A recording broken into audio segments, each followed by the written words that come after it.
حافظ صاحب آپ سے آغاز کر لیتے ہیں۔ 28ویں آئینی ترمیم منسٹر فرما رہے ہیں اتفاق رائے بڑا ضروری ہے۔ 26ویں آئینی ترمیم کے موقع پر بھی کچھ نہ کچھ پاکستان تحریک انصاف بھی آن بورڈ رہی، آپ لوگوں نے بھی کوشش کی، مولانا نے کہا جو ایک کالا ناگ تھا اس کو ہم نے مار دیا۔ 27ویں آئینی ترمیم بھی ہوگی، 28ویں میں کیا کچھ ہوتا آپ کو نظر آتا ہے اور کیا اس پر کوئی کنسنسس ڈیولپ ہو پائے گا؟ بسم اللہ الرحمن الرحیم، بہت شکریہ۔ دیکھیں عادل نظامی صاحب، گزارش یہ ہے کہ منسٹر صاحب نے کنسنسس کی بات کی، مذاکرے، بحث مباحثے اور مشاورت کی بات کی، یعنی جو ان کے الائی ہے ان کو اتحاد میں لینا ضروری ہے۔ ان کے وفاقی وزیر نے کہا کہ ہاں کوئی نظام نہیں ہے، ہائبرڈ نظام ہے۔ اصل بات مولانا ثناء اللہ صاحب کی ہے کہ انہوں نے کہا کہ 28ویں ترمیم آیا، اس میں یہ چیزیں شامل ہے۔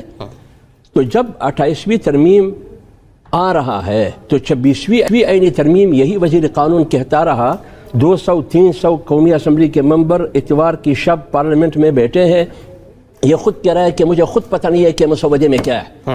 مولانا صاحب کے پاس مولانا صاحب کے پاس آیا، مولانا صاحب نے کہا ترمیم، انہوں نے سیاہ تیلا ان کے ہاتھ میں دے دیا شاپر، مجھے خود پتہ نہیں ہے کہ تیلے کے اندر کیا ہے۔ وہ جب مولانا نے کھولا وہ سانپ تھا۔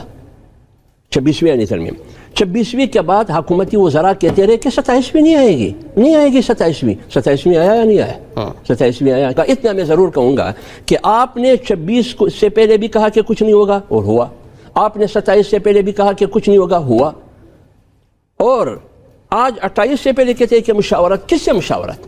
یہ تو ہائبرڈ نظام ہے۔ ٹھیک ہے، مطلب آپ کی بات میں اگر ایک ایڈ کر لیں کہ آپ کو یہی لگتا ہے کہ 21 سے پہلے پھر ہو جائے گی، اگر مسودہ بھی ریڈی ہے، بڑی عید سے پہلے 28ویں بڑی ترمیم ہو جائے گی۔ عرض کروں جب بھی ہوگا یہ مجبور محض ہے۔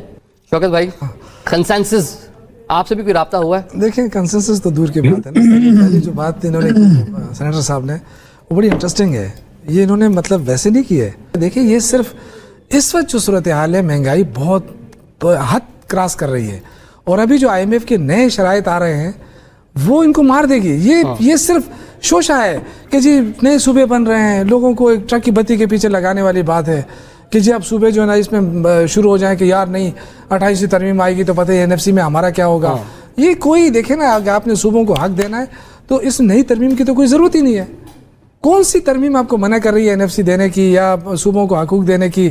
اب یہ آج یہ کیوں کہہ رہے ہیں کہ جی تعلیم 28ویں صوبوں کو حقوق دینے نہیں ہے، کچھ واپس لینا ہے واؤس میں نا، جو پہلے دے دیے تھے، کیونکہ وفاق کے پلے کچھ نہیں بچتا۔ 18ویں ترمیم پہ یہ آج تک کیوں ڈھولیاں بجاتے رہے کہ جی ہم نے 18ویں ترمیم پیش کی ہے، ہم نے صوبوں کو اختیار دیا ہے۔ آج کیا ضرورت پیش آئی ہے کہ صوبوں کیوں؟ اس لیے کہ کچھ لوگوں کو ضرورت ہے اس چیز کی کہ سارا اختیار ان کے پاس رہے۔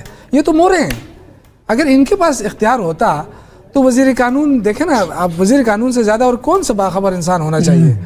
وہی اس کو بتانا چاہیے نا، اگر یہ اتنا اچھی ترمیم ہے، اتنی اچھی ترمیم ہے تو بتا دے کہ جی فلاں ڈیٹ کو ہم لا رہے ہیں، اس کا مسودہ بھی بتا دے، میڈیا کے سامنے لے کر آئے تاکہ میڈیا کو بھی پتہ چلے نا۔ اگر آپ ایک اچھا کام کر رہے ہیں تو آپ اچھے کام کو کیوں نہیں پبلسائی کر رہے ہیں؟ پبلسٹی اس کی کریں نا۔ آپ کو لوگ کہیں گے یار زبردست ہے، 28 ہو سکتا ہے اچھی ترمیم، اور لوگ آپ کو ویسے ہی ووٹ دے دیں۔ لیکن مسئلہ یہ ہے کہ جس طرح انہوں نے پہلے ترمیم لا کے عدلیہ کا بیڑا غرق کیا، جو اور اپنے سسٹم تباہ کر کے رکھ دیے، دیکھیں نا اب بات اس پہ آئے گی کہ جی پھر عمران خان کی بات کرتے ہیں۔ عمران خان کے ساتھ ملاقات کے لیے کیا کیا بہانے بنائے جا رہے ہیں۔